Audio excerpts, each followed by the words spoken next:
So, my scumbag anxiety brain won't let me make an intro to this video because it keeps telling me that every single syllable that comes out of my mouth sounds absolutely ridiculous. So I'm just not gonna make one. Now shut up, brain, and let's get started. This tutorial is going to tell you everything you need to know about the detailed surface scanner and get you ready to go out there and map stuff.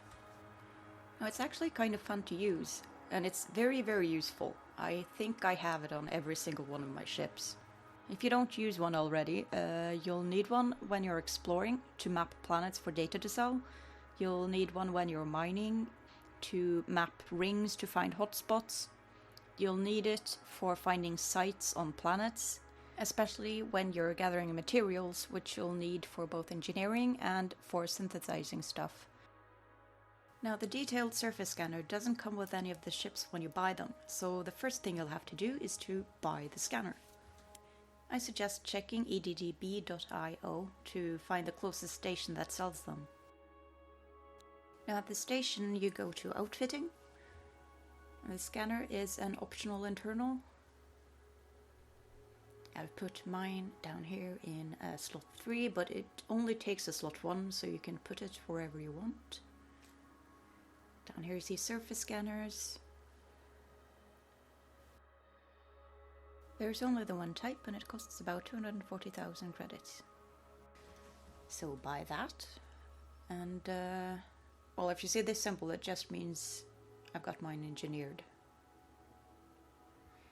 Now then that you've got your scanner, the next thing you need to do is to set the fire group. I've got mine together with a discovery scanner on every ship because I usually go exploring and then it's very practical to have them together. Just choose the buttons you want. Now, next thing, you have to do key bindings because they're not set already when you haven't used the scanner before. So down at the bottom of the controls menu, you've got the detailed surface scanner. I prefer using the mouse, so that's how I've set mine up. If you see on the top here, this is to toggle the view of the planet while you're scanning. Exit mode is just obviously exiting the scanner. Now if you want to use the mouse, you have to set x-axis to yaw. The relative mouse x-axis is just turned off. The mouse y-axis is set to pitch. You can invert it if you like. You cannot invert the yaw, that is just off and on. Relative axis is off. Mouse sensitivity is whatever you want. This is where you set the key bindings if you want to use the keyboard. I prefer these settings if I do use the keyboard. Then you just press apply and you're ready to use the scanner.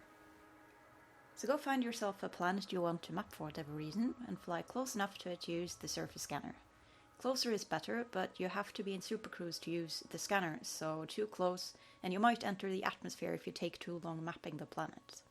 Now start the scanner with the button you chose in the fire group. If you look at the lower right corner of the screen, it says efficiency target and the number of probes.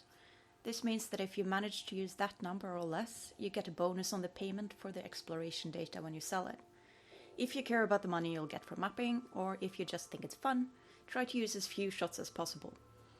I found an easy pattern for the most common sized planets that I'll show you. It makes it quick and efficient, which is preferable when you're out exploring. You shoot out probes with the left mouse button. When you choose where to aim, you need to pay attention to the small dotted line and its relation to the small circle. The most common sized planets have an efficiency target of 6 probes.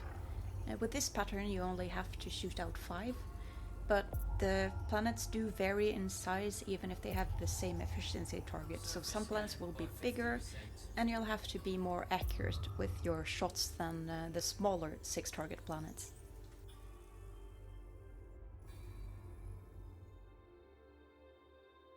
Now I'm going to show you the pattern again, only this time with one added probe. This is the pattern I use when I'm mapping efficiency target 7 planets. Of course, you can also add this Styx probe when you're mapping target 6 planets. It's more efficient if you do. I just think it's more fun to try and use as few probes as possible. Now I'm gonna toggle the planet side view here so you can see the probes spreading on the backside of the planet. Smaller celestial bodies can be a bit more stressful to map if you haven't done it before, because you might not be expecting the fast approach to the atmosphere. It's therefore more important to be quick about it.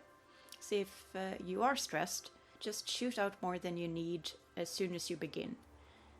After you've done it once or twice, you'll feel more comfortable and you can aim for the 2 target bonus. On bigger celestial bodies, I recommend shooting a single shot first and see how big an area it's going to cover before you start mapping out the rest. Just check out the percentage per shot. Now, if a planet has rings around it, it will complicate mapping it if they are too close to the body. As you can see here, you can't actually shoot far enough out from the planet to sling the shot around to the other side.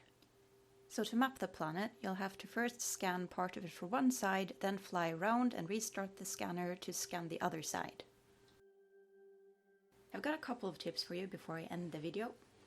First, if you want to see the planet without the blue grid after you've finished mapping it, just enter combat mode. The grid will still be there when you enter analysis mode again. And second, if you can't remember which planets you've already mapped, you can check the system map. It will tell you whether you've mapped a planet or not. So that should be it. You should now know everything you need to use the detailed surface scanner. Thank you for watching my tutorial. This is Commander Cortado Gremlin signing off.